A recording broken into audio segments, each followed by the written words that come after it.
نحمده ونصلي ونسلم على رسوله الكريم وأشهد أن لا إله إلا الله وحده لا شريك له وأشهد أن محمدا عبده ورسوله أما بعد فأعوذ بالله من الشيطان الرجيم بسم الله الرحمن الرحيم إن الله وملائكته يصلون على النبي يا أيها الذين آمنوا صلوا عليه وسلموا تسليما اللهم صل وسلم على سيدنا ونبينا ومولانا محمد وعلى آل سيدنا ونبينا ومولانا محمد وبارك وسلم صلی علیہ. ناظرین اور سامعین، اللہ تعالیٰ کا شکر ہے کہ اس نے ہمیں دین مبین کے حوالے سے یہ ملاقات نصیب فرمائی. آج دنیا کے بعض خطوں میں عید بقر منائی جا رہی ہے.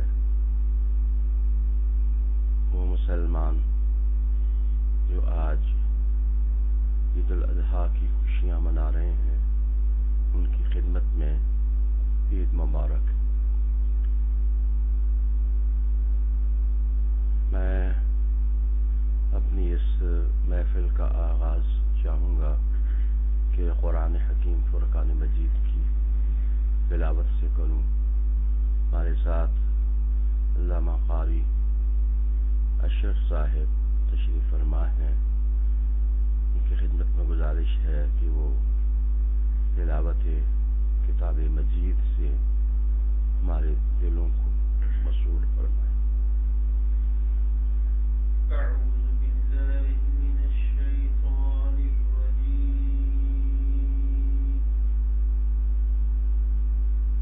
بسم اللہ الرحمن الرحیم.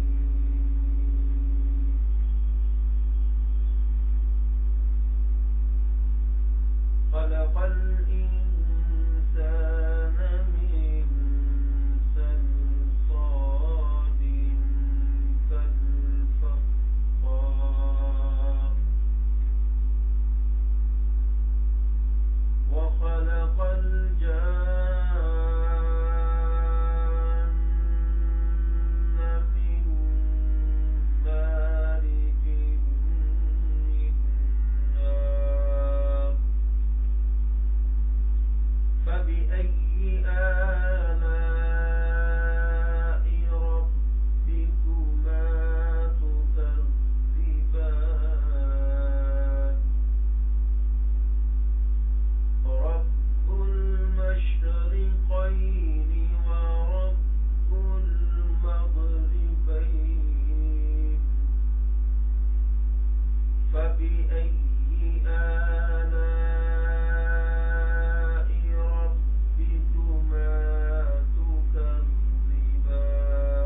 وقت کے بعد حافظ محمد قاسم صاحب جو ہمارے ساتھ شریک ہوئے وہ رسول کریم صلی اللہ علیہ وآلہ وسلم کے حضور ہدیہ نعت پیش کریں گے. اللہ علیکہ یا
اس وقت جتنے بھی ساتھی میری گفتگو سنیں گے، آپ سب کے ساتھ میرا ایک رشتہ ہے محبت کا اور پیار کا، اور اس محبت اور پیار کی عظمت یہ ہے کہ وہ جان رحمت صلی اللہ علیہ وآلہ وسلم کی نسبت سے ہے۔ میں سب سے پہلے آپ سب کو یاد کراؤں گا کہ ہم سب مسلمان ہیں اور ہمیں ایک مسلمان کی سی زندگی گزارنے کی کوشش کرنی چاہیے۔ بحیثیت مسلمان ہم نے ہمیشہ کوشش کی کہ ہدایت کے سرچشموں کی طرف خود بھی بڑھیں اور اپنے ساتھیوں کو بھی تلقین کریں کہ وہ ہدایت کے سرچشموں کی طرف بڑھنا اپنی زندگی کا منشور اور دستور بنائیں۔ مسلمان دنیا میں جہاں بھی بستا ہے، جدھر بھی رہتا ہے، اس کی زندگی میں دو باتیں معاشرے کا ہر فرد محسوس کر سکتا ہے، وہ یہ کہ اللہ کا بندہ ہونے کے ناطے وہ رسول کریم علیہ السلام کی اطاعت کو، ان کی اتباع کو اور ان کی محبت کو اپنے لیے باعث نجات تصور کرتا ہے، اور قافلہ انسانیت کی ہدایت کے لیے اللہ تعالیٰ نے اپنے رسول معظم صلی اللہ علیہ وآلہ وسلم کے سینے پر قرآن نازل کیا۔ دوسری اہم چیز، زندگی کا اہم اصول قرآن حکیم اور کتاب رحمت کی تعلیمات ہیں۔ ہم سب مسلمانوں کو انہی روشنیوں کی طرف بڑھنا چاہیے اور اپنے زمانے کے اندھیروں اور تبعیض سیاہیوں اور کٹا اٹوپ اندھیروں کو اجالوں سے بدلنے کی کوشش کرنی چاہیے۔ آج جب آپ سب لوگ میرے ساتھ شریک محبت ہیں تو میں چاہوں گا کہ میں قرآن حکیم فرقان مجید کا ایک مختصر سا پیغام آپ کے نام کر دوں۔ قرآن حکیم اللہ کی کتاب ہے، اس کا ہر لفظ حسین ہے اور اس کا ہر جملہ بھرپور ہے، اس کی ہر دعوت مکمل ہے اور اس کی ہر آیت میں فلاح و صلاح کے راز مضمر ہیں۔ انسان جب بھی ترقی اور ارتقاء کی منزلوں پر معراج پائے گا، وہ اسی کتاب کے ذریعے پائے گا، اور اس کتاب کو چھوڑ کر اور جس ہستی کے دل پر یہ کتاب نازل ہوئی ان سے منہ موڑ کر انسان قہر مذلت میں گر جائے گا۔ یوں تو قرآن حکیم فرقان مجید کی ہر صورت پڑھنے کے لائق ہے اور غور و فکر کی دعوت دیتی ہے، لیکن آج میں سورہ معارج کا ایک خطبہ آپ کو سنانا چاہوں گا، جس میں اللہ تعالیٰ نے ارشاد فرمایا، ان الانسان خلق ہلوعا اذا مسہ الشر جزوعا واذا مسہ الخیر منوعا۔ یہاں انسان کی تخلیق کی بات کی گئی ہے۔ اور ظاہر ہے جس اللہ نے انسان کو بنایا ہے اس نے انسان کے اندر بعض محرکات یا غرائز ایسے رکھے ہیں جو مثبت ہیں اور بعض ایسے ہیں جو منفی ہیں. شاید تکمیل کائنات کا سفر کرنے کے لیے جس انسان کو امتحان گاہ میں اللہ نے اتارا اس کے لیے کسی قدر دونوں چیزیں ضروری تھیں. امتحان ہوتا ہے جس وقت مثبت محرک سامنے آئے تو انسان قرب کی منزلیں پانے کے قابل ہوتا ہے اور منفی چیزوں کے ہاتھوں کبھی انسان لٹ جاتا ہے اور وہ امتحان میں کامیابی کی منزلوں سے دور ہو جاتا ہے. یہاں اللہ تعالی نے انسان کی طبی کمزوریوں کا ذکر ارشاد فرمایا اور کہا کہ ان الانسان خلق ہلوعا، بے شک انسان کو پیدا کیا گیا کمزور، کم ہمت، بے صبرا اور تھوڑ دلا. ہلوعا حلہ کے مادہ سے ہے. ابن منظور جو معروف لغت نگار ہیں اور عربی زبان میں ان کی کمانڈ ہے، وہ لسان العرب میں لکھتے ہیں ہلوعا وہ شخص ہوگا جو بدترین گھبراہٹ کا شکار ہو جائے گا جب اسے کوئی مشکل پیش آئے گی. گویا ان کے نزدیک بے صبرا انسان ہلوعا ہوگا.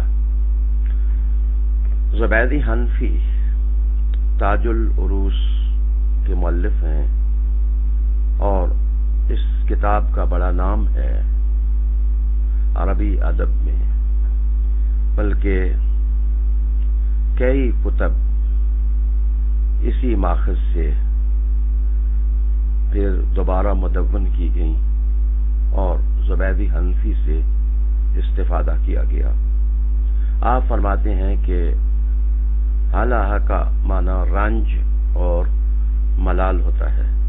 جس وقت انسان بحر اضطراب میں مبتلا ہو جائے، پریشانیاں اور مشکلیں اس کے سامنے درپیش ہوں تو وہ کیفیت جو اس کی طبیعت میں بنتی ہے یہ ہلوعا کی کیفیت ہے. علامہ مصطفی جنہوں نے التحقیق کے نام سے قرآنی الفاظ پر ایک جامع انسائکلوپیڈیا مدون کیا، وہ بھی، اور علامہ راغب اصفہانی المفردات کے اندر لکھتے ہیں کہ ایسا شخص جس کو معاشی پریشانیاں پیش آئیں، غربت، بھوک، افلاس، ذرائع زندگی اس کے محدود ہوں اور اس کے اخراجات زیادہ ہوں اور وہ کفالت کے لیے جب تنگ ہو تو واویلا مچاہے، جزا اور فضا کرے، شکوہ و شکایت زبان پر لائے، کبھی اپنی غربت کا شکوہ ایک آدمی کے سامنے کرے، کبھی دوسرے آدمی کے سامنے کرے. وہ اپنی غربت اور اپنے افلاس کو سوسائٹی اور معاشرہ میں خود مذاق بنا لے. جب وہ کبھی اللہ کے حضور پیش ہو تو بجائے موجود نعمتوں پر اللہ کا شکر ادا کرنے کے وہ وہاں بھی شکوہ کرے اور شکایت کو زبان پر لے آئے. آپ فرماتے ہیں کہ یہ ہلوعا شخص ہے قرآن حکیم فرقان مجید نے ارشاد فرمایا کہ ان الانسان خلق ہلوعا۔ راضی مفسرین میں جن کا ایک بڑا نام ہے اور تحقیق کی دنیا میں راضی اپنی مثال آپ ہیں۔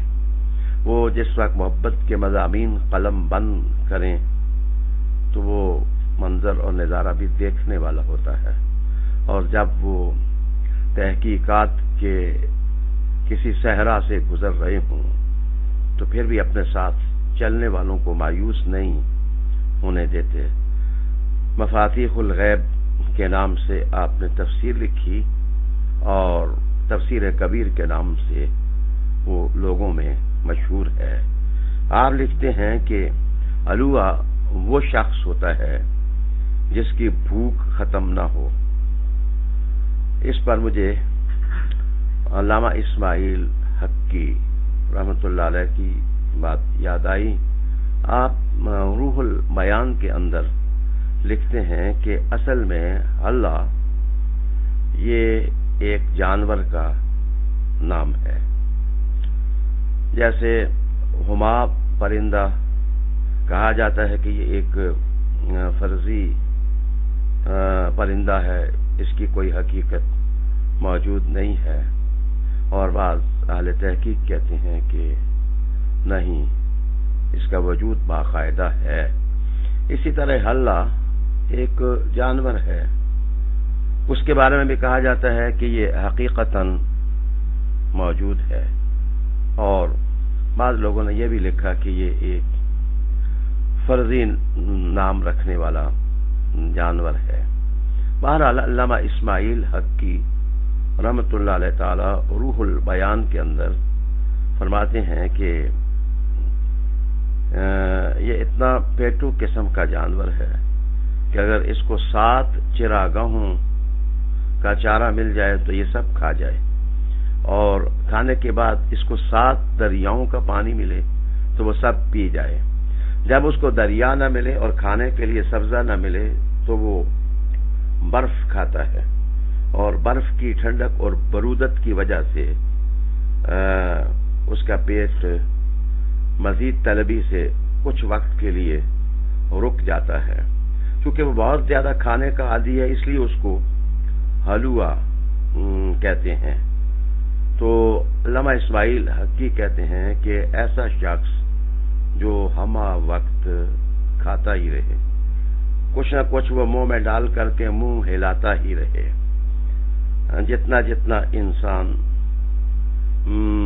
مشینری کی لائف میں آگے بڑھتا چلا جاتا ہے، اس کی کمزوری کو آپ محسوس کر سکتے ہیں کہ وہ اپنے منہ ہلانے کے لیے کچھ نہ کچھ ثبوت دیتا رہتا ہے، ہلکی پھلکی زیادہ کم کوئی چیز کھا کر۔ اگر میں یہ کہہ دوں کہ پان، تو شاید پان کھانے والے پان کی توہین نہ تصور کر لیں۔ اگر میں یہ کہوں چگم، تو اس سے لطف اندوز ہونے والے یہ نہ کہیں کہ ہماری توہین ہو گئی۔ لیکن انسان کی کمزوری ہے کہ وہ منہ ہلاتا رہتا ہے، تو بسیار خوری، زیادہ کھانا، یہ ہے ہلوعا۔ قرآن حکیم فرقان مجید نے کہا کہ ان الانسان خلق ہلوعا۔ میرے تفسیر کے استاد اور حدیث کے استاد، بلکہ زیادہ تر فنون کی کتابیں بھی میں نے حضرت والا شان سے پڑھی۔ میری مراد ہے شیخ الجامعہ مولانا محب النبی صاحب قدس سر العزیز، جو بلا واسطہ اعلی حضرت فاضل گولڈوی رحمۃ اللہ علیہ تعالیٰ کے شاگرد تھے۔ نہ صرف شاگرد تھے بلکہ آپ کے مرید خاص ہونے کا بھی اعزاز رکھتے تھے۔ آپ کبھی کبھی بڑے لطیف قسم کے مزاق اور خوش طبعی فرماتے۔ اکثر جس وقت طالب علم کھانا کھاتے تو دارالعلوم کی فضا کے اندر آپ کہتے ہلا اور کھا، ہلا اور کھا، ہلا اور کھا۔ تو ہم لوگ سمجھتے ہیں شاید یہ پنجابی ادب کا ہلا ہے، لیکن ایک دفعہ آپ سے استفسار کیا تو آپ فرمانے لگے نہیں، میں تو قرآن کا لفظ استعمال کرتا ہوں کہ جو بہت زیادہ کھاتا ہے وہ ہلا ہے، یعنی اے ہلے زیادہ کھانے والے اور کھا۔ قرآن حکیم فرقان مجید نے کہا کہ ان الانسان خلق ہلوعا، تنگ دل ہونا، تھوڑ دلا ہونا، بے صبرا ہونا، واویلا مچانے والا ہونا، بسیار خور ہونا، یہ انسان کی طبی کمزوریاں ہیں۔ آگے قرآن حکیم نے انسان کی دوسری طبی کمزوری کا ذکر کیا اور فرمایا کہ اذا مسہ الشر جزوعا، کہ جس وقت اس انسان کو کوئی تکلیف پہنچتی ہے یا مصیبت اسے درپیش ہوتی ہے تو وہ واویلا مچاتا ہے، جزا اور فضا کرتا ہے،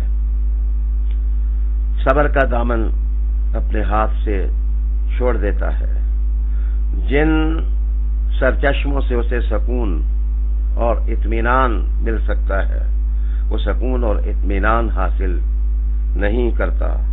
وَإِذَا مَسَّهُ الْخَيْرُ مَنُوعًا، اور اگر اس کو مال پہنچ جائے یا اس کے پاس نعمتوں کی بہتات ہو جائے، اللہ اس کو نواز دے، تو ہونا تو یہ چاہیے کہ جس چیز کی کثرت ہو اس کو عام کیا جائے، دوسرے لوگوں تک پہنچایا جائے۔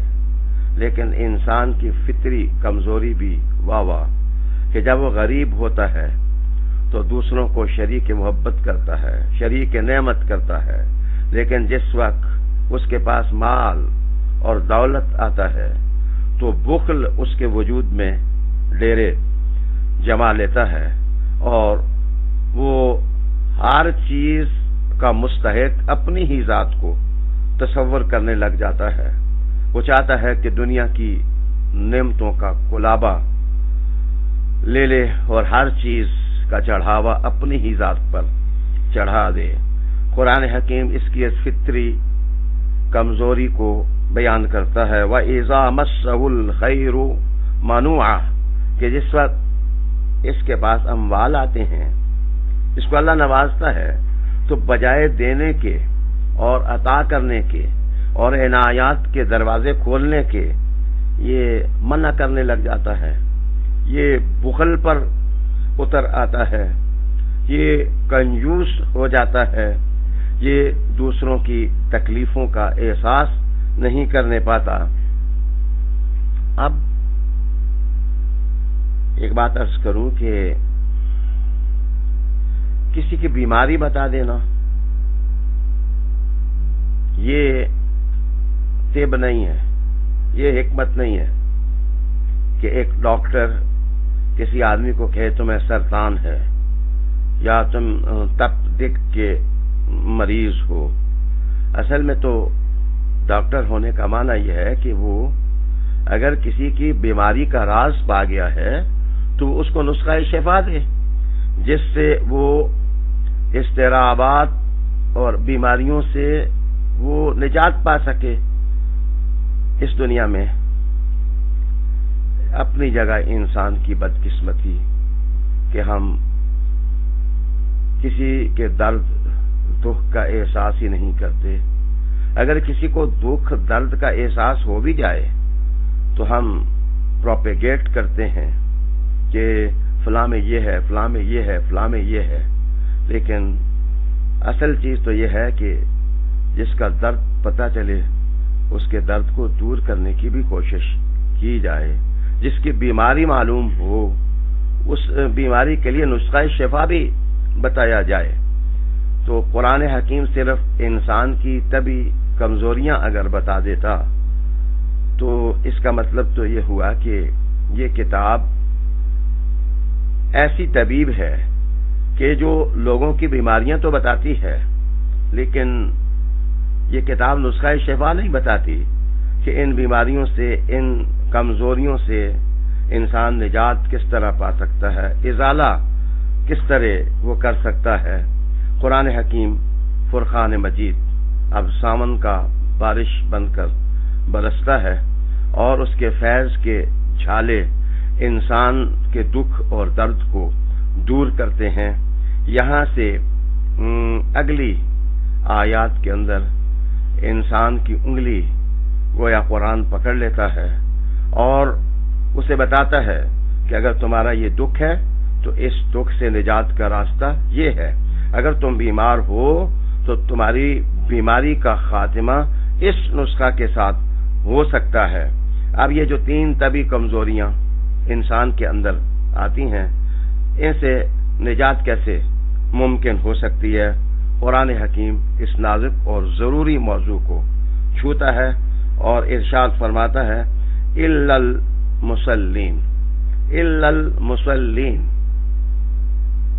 وہ لوگ اپنی فطری کمزوریوں کا ازالہ کرنے میں کامیاب ہو جاتے ہیں جو لوگ نماز قائم کرنے والے ہوتے ہیں، نظام نماز سے وہ مستفید ہوتے ہیں۔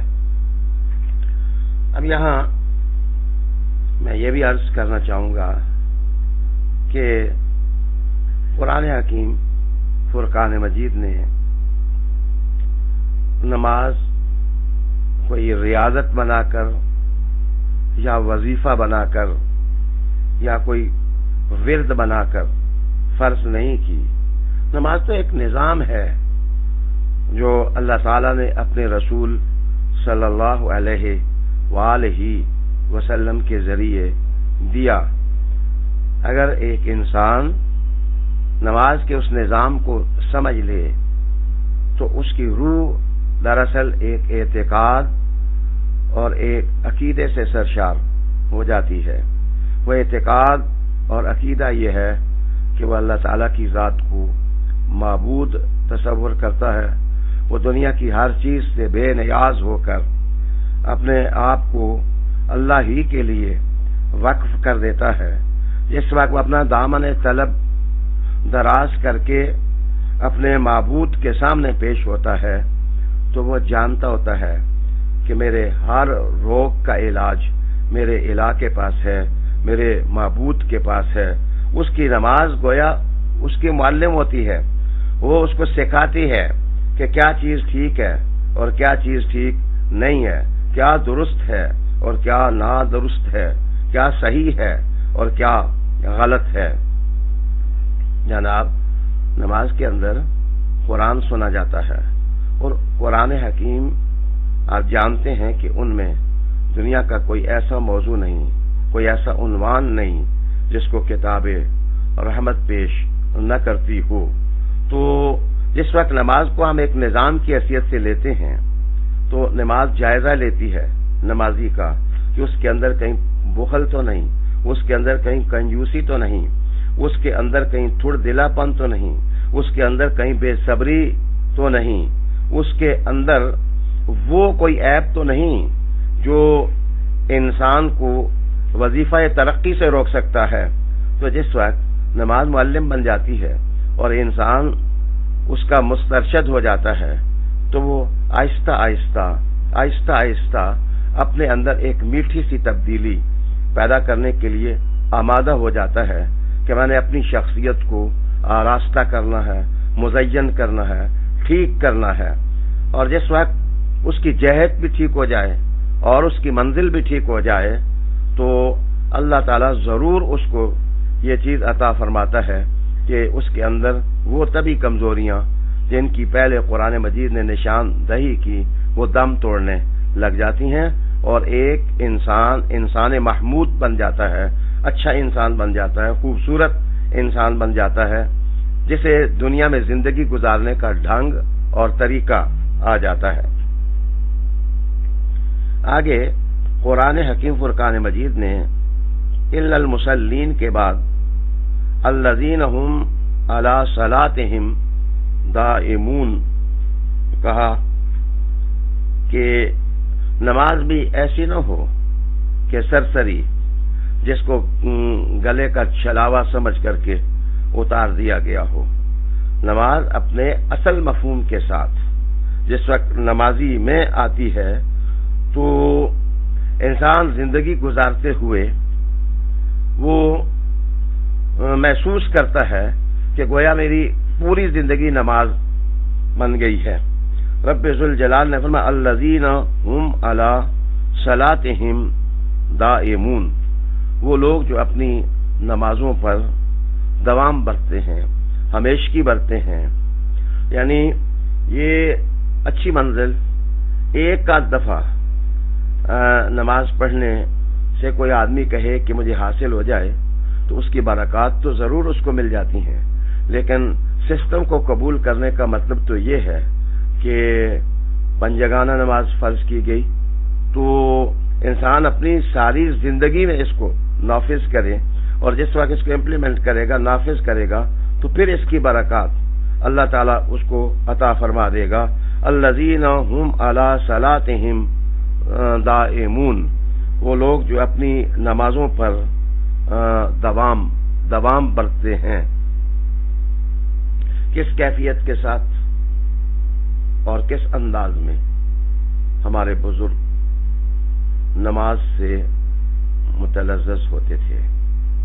حضرت مولا علی کرم اللہ وجہہ الکریم نماز پڑھ رہے ہیں، تیر آپ کی پنڈلی میں لگ جاتا ہے، پھر وہ تیر نکالا جاتا ہے، مسلح خون سے لت پت ہو جاتا ہے، لیکن حضرت علی المرتضیٰ کرم اللہ وجہ الکریم عبادت میں ہیں۔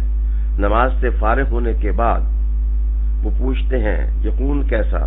بتایا جاتا ہے کہ آپ کی پنڈلی سے تیر نکالا گیا۔ تو بتائیے اس نماز میں اور اس نماز میں بہت فرق ہے کہ ایک انسان نہ وضو ٹھیک کرے، نہ کپڑے صحیح پہنے، نہ اس کی نیت جو ہے وہ پائیدار اور مستحکم ہو، نہ معبود ہونے کا تصور اس کے دل اور دماغ میں موجود ہو، اور نہ جس جگہ وہ کھڑا ہوتا ہے وہاں پاکی ہو، نہ اس کی جہت کعبے کی طرف صحیح ہو، اور پھر وہ جس وقت نماز کے اندر جاہے تو تسبیح، تحلیل، اللہ تعالیٰ کا ذکر اس سے جیسے اس سے مستفید ہونا چاہیے اس طرح نہ مستفید ہو۔ جس وقت قرآن پڑھا جاتا ہے اور قرآن حکیم سنا جاتا ہے تو اس کے فہم پر بھی تالے پڑے ہوئے ہوں، اور وہ محسوس نہ کرے کہ مجھے کس چیز سے روکا جا رہا ہے اور مجھے کیا کرنے کے لیے کہا جا رہا ہے، اور میں جس اللہ کا بندہ ہوں میں اس دنیا میں پابند ہوں کہ وہ مجھے جیسے کہے گا میں ویسے کروں گا۔ اس نے اپنے رسول بھیجے ہیں صلی اللہ علیہ وآلہ وسلم، وہ اگر منع کرتے ہیں کسی چیز سے تو میں باز آؤں گا، اگر وہ کہتے ہیں کہ یہ کام کرو تو میں کروں گا۔ جناب یہ ایک نماز ہے جس کی حقیقت سیکھنی ہو تو حضرت علی کے پاس جائیں، اور میرے خیال میں ہم سب کو اپنی نمازوں کو پیش کرنا چاہیے رسول کریم علیہ السلام کی نماز پر، صحابہ پاک رضوان اللہ تعالی علیہم اجمعین کی نماز پر۔ قرآن مجید نے کہا الذین هم علی صلاتہم دائمون۔ اس کے بعد اگلی بات کہی گئی کہ والذین فی اموالہم حق معلوم، وہ لوگ جن کے مالوں میں ایک حصہ مقرر ہے، للسائل والمحروم، سائل کے لیے اور محروم آدمی کے لیے۔ ایک بات عرض کرنا چاہوں گا کہ آپ پورا قرآن حکیم پڑھیں، آپ محسوس کریں گے کہ جہاں نماز کا حکم دیا گیا ہے اس کے ساتھ زکوٰۃ ادا کرنے کا حکم جوڑ کر بیان کیا گیا ہے۔ اگر کہیں زکوٰۃ کا لفظ نہیں تو انفاق کا لفظ ہوگا، صدقہ دینے کا لفظ ہوگا، لیکن حیرت ناک بات یہ ہے کہ قرآن نے اور اسلام کے نظام نے انسان دوستی کو، غریب پروری کو، انسانیت نوازی کو نظام عبادت کے ساتھ جوڑ دیا ہے۔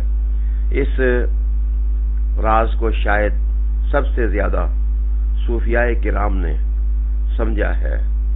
آپ سلسلہ عالیہ چشتیہ میں دیکھیں کہ خواجہ غریب نواز رحمۃ اللہ علیہ کے ہاتھ پر 90 لاکھ لوگ مسلمان ہوئے۔ انہوں نے لوگوں کو ذکر سکھایا، اللہ کی بندگی سکھائی۔ حضرت خواجہ غریب نواز نے عبادت کا مفہوم ان پر واضح کیا، بت پرستی سے ان کو روکا، اصنام کے سامنے ناسیہ فرسائی سے انہوں نے روکا، لیکن ساتھ انسانیت کے لیے ایک ایسا فلاحی نظام انٹروڈیوس کیا کہ میں سمجھتا ہوں نظام صلاۃ اور نظام زکوٰۃ ان دونوں کو جوڑ کر تاریخ میں جس شخص نے اسلام کی خدمت کا بیڑا اٹھایا، اللہ تعالیٰ نے اس کو ضرور ثمر اور نتیجہ عطا فرمایا۔ اسی طرح حضرت خواجہ بہاءالحق زکریا ملتانی رحمۃ اللہ علیہ تعالیٰ کو دیکھیں، اگر آپ ان کی زندگی پڑھیں تو ملتان سے لے کر جاوا سماٹرا تک آپ نے جہاں اسلام کی تبلیغ کی، وہاں انسانیت نوازی کے جو نقوش آپ نے قائم کیے وہ اپنی مثال آپ رکھتے ہیں۔ یقیناً یہ تعلیمات تھیں قرآن حکیم کی، اور یہ تعلیمات تھیں رسول اللہ صلی اللہ علیہ وآلہ وسلم کی۔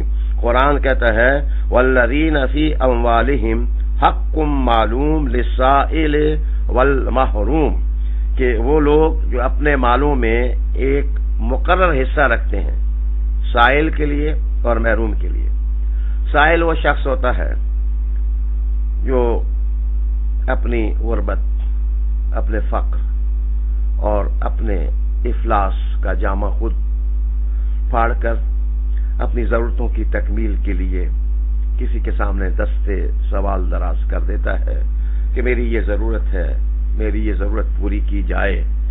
اور محروم اس شخص کو کہتے ہیں کہ جو غریب ہوتا ہے، جو مفلس ہوتا ہے، لیکن وہ اپنی غربت، اپنی بھوک اور اپنے افلاس پر اپنی قناعت کا لباس پہنائے ہوتا ہے، وہ کسی کے سامنے دست سوال دراز نہیں کرتا۔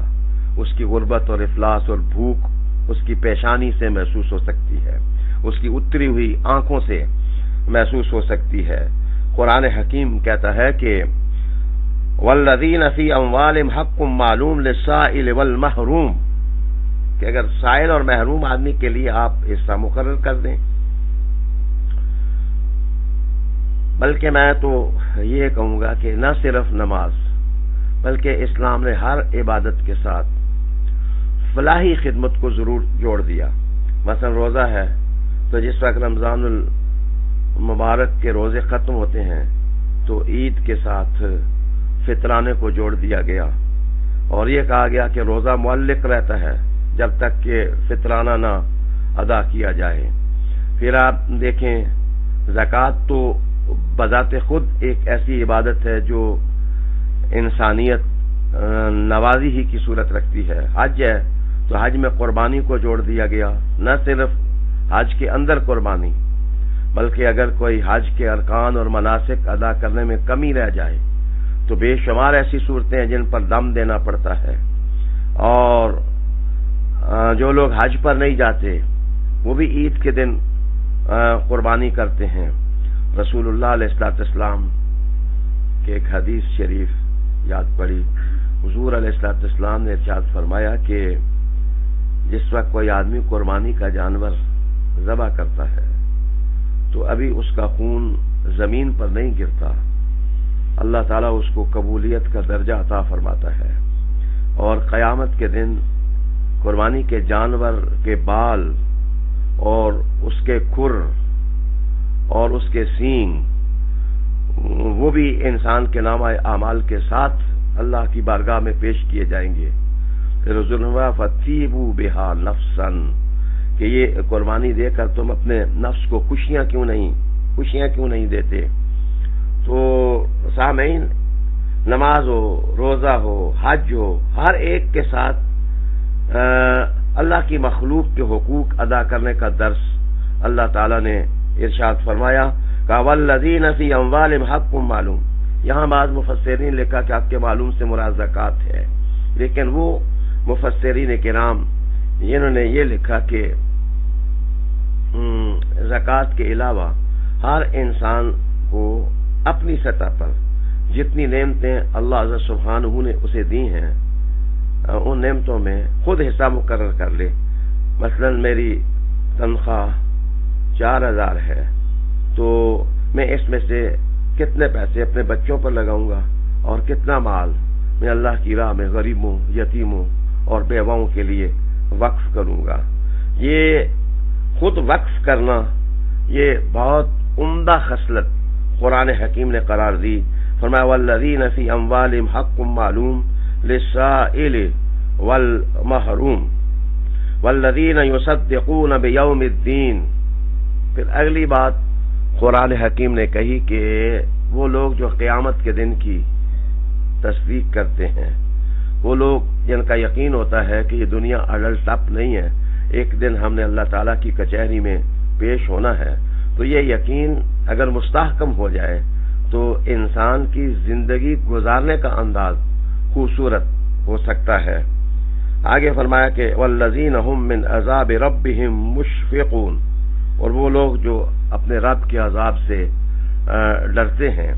اعتقاد اور عمل کی یہ وہ تصویریں ہیں جو اللہ تعالیٰ نے انسان کو بتائی ہیں کہ وہ اپنی طبعی کمزوریوں کا ازالہ ان چیزوں کے ساتھ کرے۔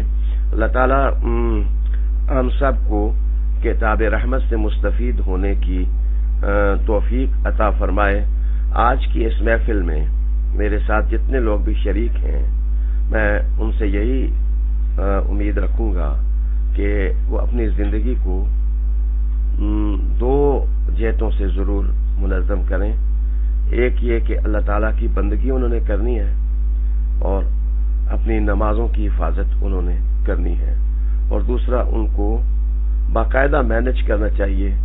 اپنی تھوڑی سی محدود سی زندگی بھی ہو تو اس میں انہیں یہ منصوبہ بندی کرنی چاہیے کہ وہ اپنے رشتہ داروں کے لیے، اپنے دوستوں کے لیے، غریب لوگوں کے لیے وہ کیا کر سکتے ہیں۔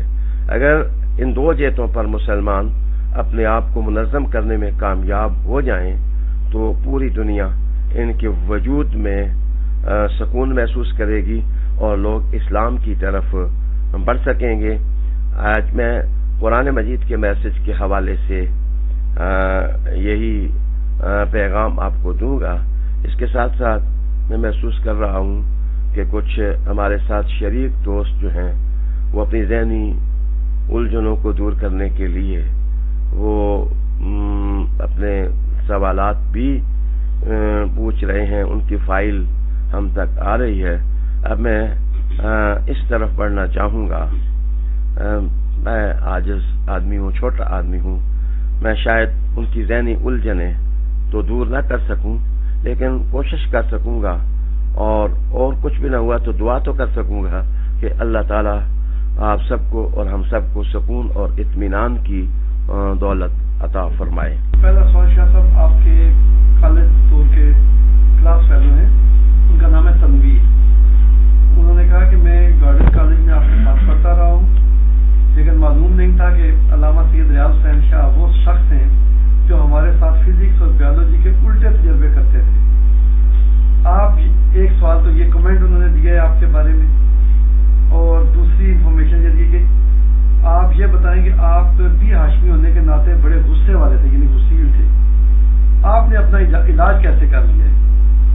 اور انہوں نے کہا کہ یہ تو ان کے پوچھا انہوں نے پہلا کہ کیسے علاج کیا، دوسرا کہا کہ مجھے مشورہ دیں کہ میں انتقام لینا جو ہے نا وہ کیسے چھوڑ سکتا ہوں یا ختم کر سکتا ہوں، یعنی خود وہ منتقم مزاج ہیں، وہ چاہتے ہیں کہ میں لوگوں سے انتقام نہ لیا کروں۔ اور اس کے بعد ایک سوال انہوں نے یہ کیا کہ آپ نے سائنس پڑھنی کیوں چھوڑ دی، آپ نالائق تو نہیں تھے؟ دنیا میں کسی انسان نے کس طرح رہنا ہے، سارے فیصلے اللہ تعالیٰ کے ہاتھ میں ہیں۔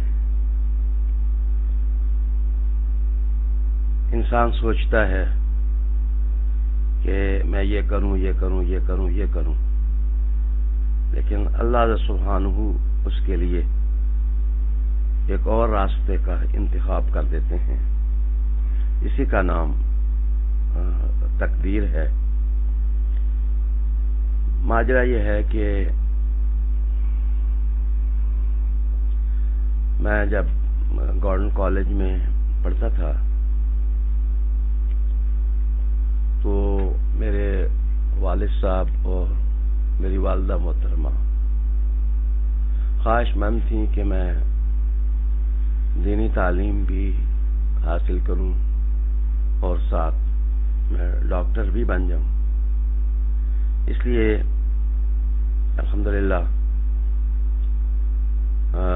گورنمنٹ کالج تک پہنچا. FSCB کی نمبر بھی میرے اچھے آئے، لیکن میں اتنے مارکس نہ لے سکا اس وقت FSC میں جن سے میں میڈیکل کالج میں داخلہ حاصل کر سکوں. اس وقت پاکستان کے اندر کالجز کم تھے، میڈیکل کالجز، اور میرٹ جو ہے وہ بہت ہائی ہوتا تھا.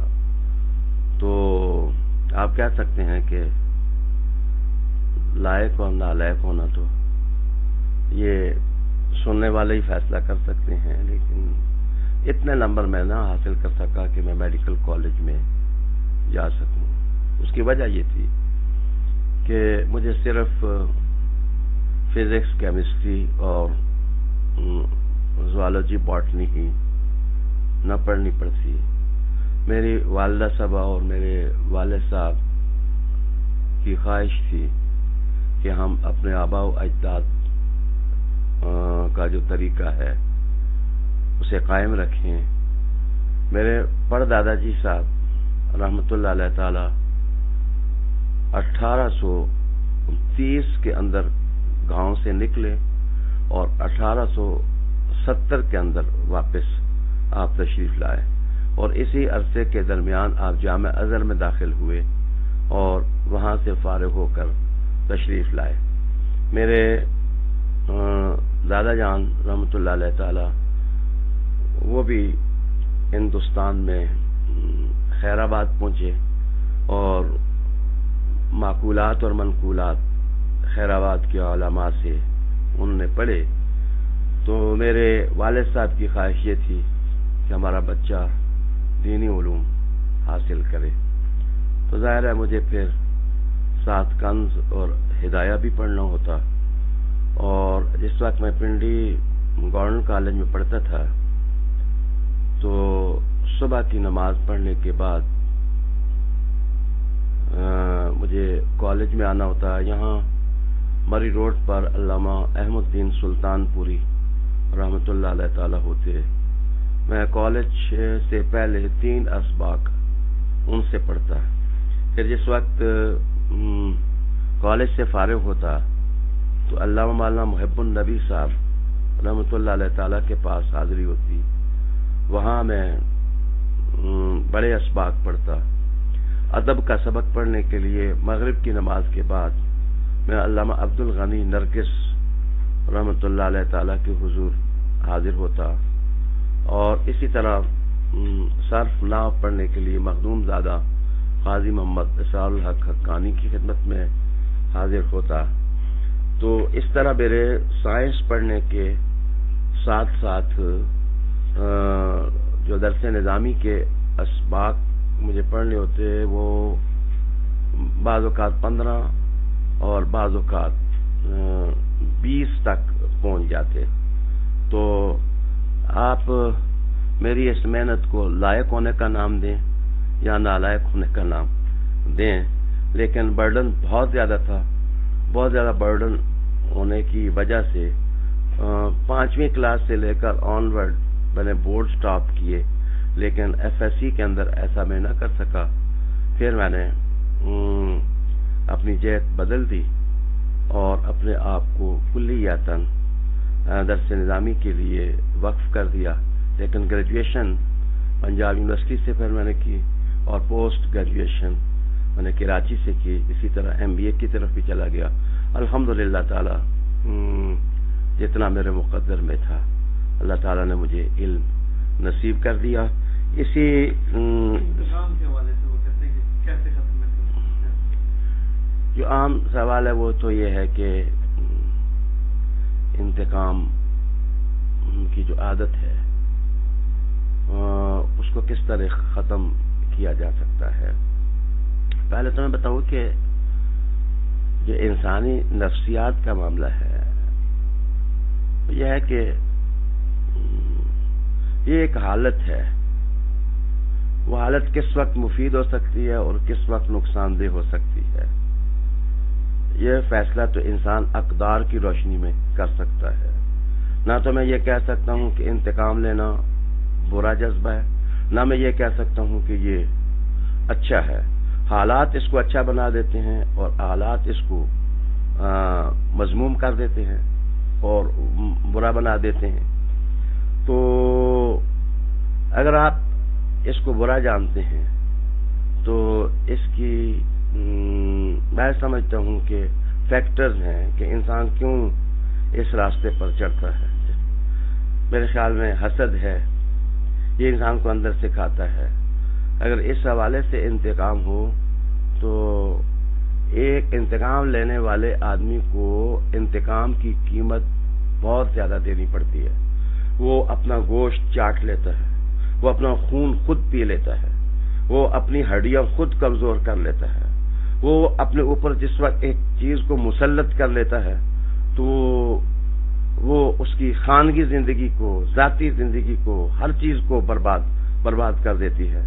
قرآن مجید کا مشورہ تو یہی ہے کہ والکاظمین الغیظ والعافین عن الناس، کہ غصہ پینے والے اور درگزر کرنے والے. باقی رہا کہ فائدہ کون سی چیز دیتی ہے. رسول کریم صلی اللہ علیہ وآلہ وسلم کی سیرت کا مطالعہ اور اپنے اندر یہ جذبہ پیدا کرنا کہ میں حضور کو فالو کروں گا. ایک تو یہ چیز آپ کو مدد دے گی اور آپ اپنا علاج کر سکیں گے.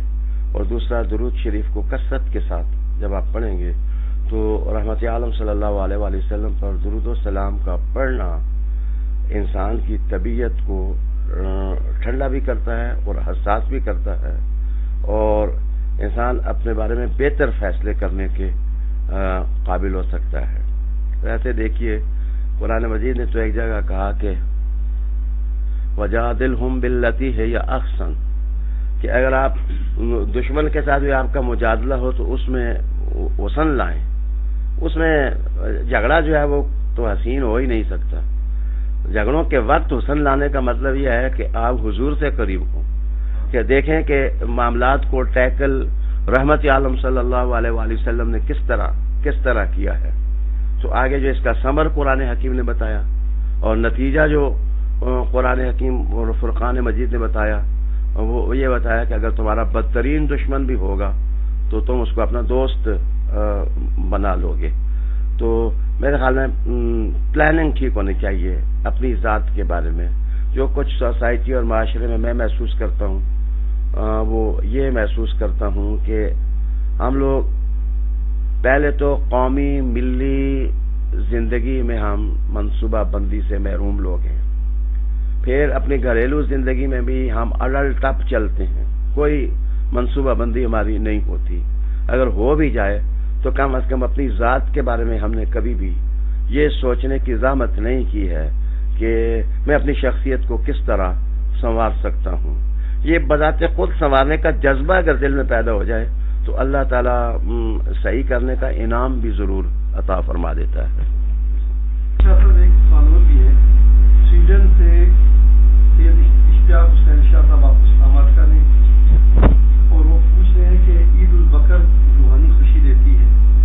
کیا آپ بتا سکتے ہیں کہ انسان دنیا میں کس طرح خوش رہ سکتا ہے؟ یعنی روحانی خوشی تو چلو عید سے اور روزے سے اور نماز سے ملے گی، وہ کہتے ہیں دنیا میں خوش کیسے رہا جا سکتا ہے؟ سید اشتیاق حسین شاہ صاحب،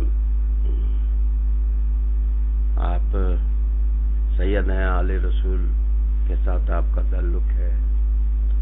اللہ تعالیٰ آپ کو یاد رکھے، آباد رکھے. آپ نے ایک اچھا سوال پوچھا ہے کہ انسان دنیا میں